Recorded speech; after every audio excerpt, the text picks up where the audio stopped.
Thank you. Thank you for that tremendous greeting. And it's great to be here in Toronto.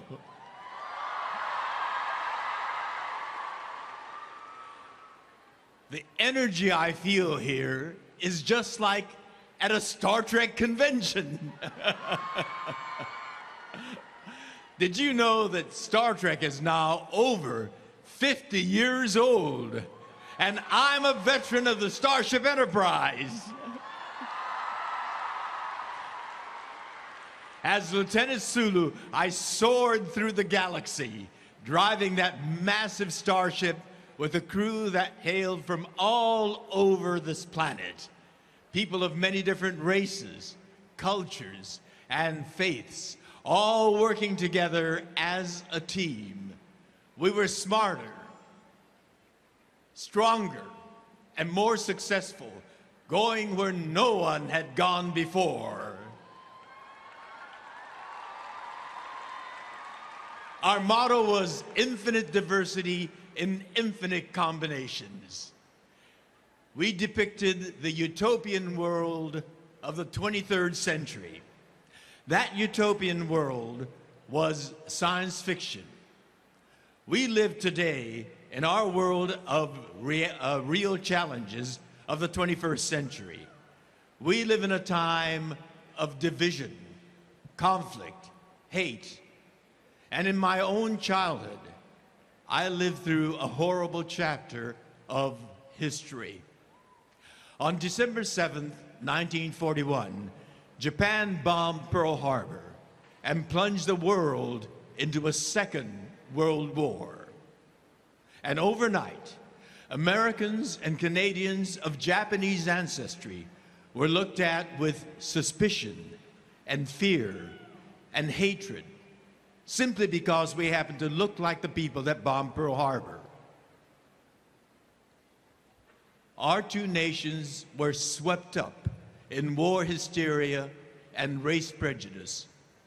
All people of Japanese ancestry on the West Coast were summarily rounded up and confined in prison camps with no charges and no trial. I still remember the barbed wire fences that confined me. I remember the sentry towers with the machine guns pointed down at us. I remember the searchlight that followed me when I made the night runs to the latrine from our barrack. To 5-year-old me, though, I thought it was kind of nice that they lit the way for me to pee. Children are amazingly adaptable. What would have been grotesquely abnormal in normal times became my normality behind those barbed wire fences. It became routine for me to line up 3 times a day to eat lousy food in a noisy mess hall. It became normal for me to go to school in a tar paper barrack and begin the school day with the Pledge of Allegiance to the flag. I could see the barbed wire fence and the sentry tower right outside my schoolhouse window as I recited the words, "With liberty and justice for all."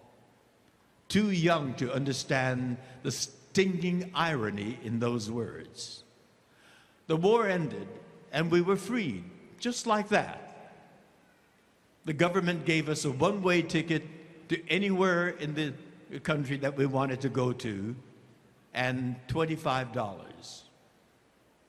When I became a teenager, just like you guys, I asked my father, a man who lost everything in the middle of his life, about our imprisonment.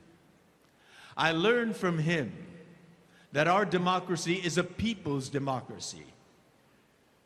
The people, my father said, have the potential to do great things, but they are also fallible human beings. People make mistakes. They make grave mistakes. He said that our democracy is vitally dependent on people who cherish its ideals and actively engage in the process to make it work. He took me to a presidential campaign headquarters and volunteered me. And I learned that by working together with others, passionately dedicated volunteers, that we can make our system a truer democracy. Today, I see our future being built by all of you, inspired by ideals, and collectively working together to make our world a better place. All of you,